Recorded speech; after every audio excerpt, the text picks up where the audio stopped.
Hello, Fusion Connect Group. We are already in week 6 with just 3 weeks left in this session. I say already because, at least for me, it seems like the last couple of months have really flown by. I really love this time of year when we focus in on what we're thankful for and we follow it up with a season that feels more generous in nature than the rest of the year.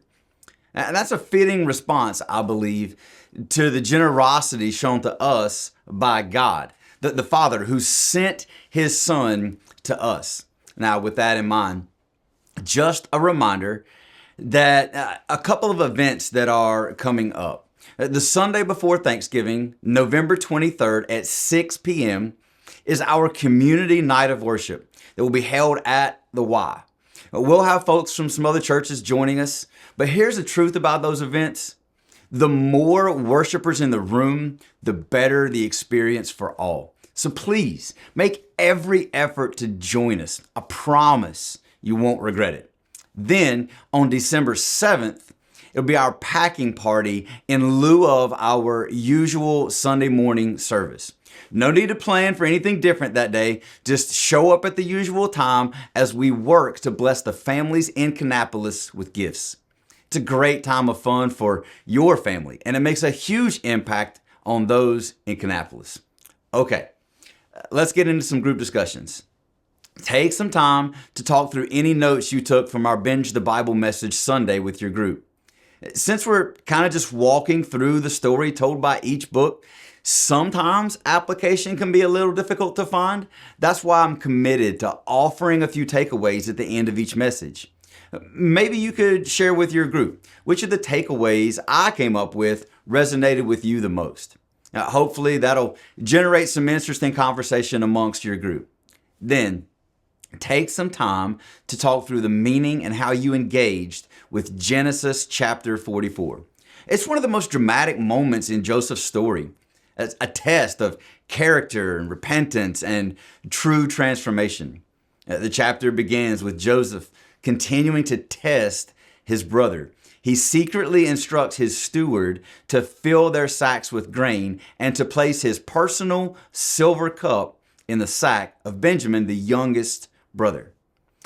As the brothers set out on their journey home, Joseph sends men to catch them, accusing them of stealing his cup. And the brothers are shocked and insist that they're innocent. They even say, if any of us is found with the cup, he will die, and the rest of us will become slaves. But when the search reaches Benjamin's sack, there it is. It's the cup. And the brothers tear their clothes in grief and return to Joseph's house. They fall down before him. They're completely humbled. Joseph accuses them again, and Judah, the very brother who once suggested selling Joseph into slavery, steps forward to plead for Benjamin's life. Judah says, God has uncovered your servant's guilt. Let your servant remain here as my Lord's slave in place of the boy. Now, this is the moment Joseph's been waiting for. He sees that his brothers have changed.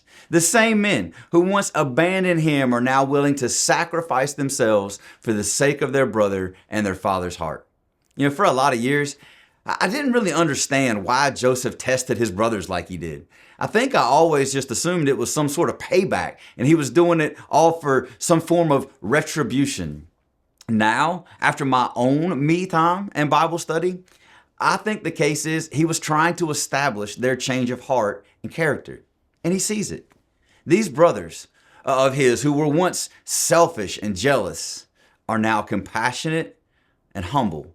So, what can we take away from Genesis 44? Well, first, God often tests us to reveal what's really in our hearts. Joseph's test wasn't cruel, it was redemptive. And in the same way, God allows circumstances to expose whether we've truly changed or if we're still living in the patterns of our past. Second, true repentance, it isn't just saying I'm sorry. It's showing transformation through action. Judah's willingness to take Benjamin's place shows us that his heart is different now. Real repentance is revealed not by our words, but what we choose to do when we're given a second chance.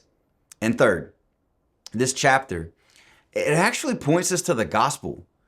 Judah offering himself in Benjamin's place, it's a picture of substitution. The same kind of love Jesus showed when he took our place on the cross. What Judah did in part, Jesus does in full. So here's how I'm engaging with this chapter. I'm asking myself, how is God testing my heart right now? Is he giving me an opportunity to show that I've grown to do something differently than before? And am I willing to step in for others to serve, to sacrifice, to love like Christ? Genesis 44 reminds us that God's work in our lives doesn't end with forgiveness. It continues until our heart reflects his. Hey, thanks for listening. Hopefully my thoughts will help to develop or expand on what you came up with. And I hope that you guys have a great discussion as a result. And I hope that I get to see you again Sunday. Take care.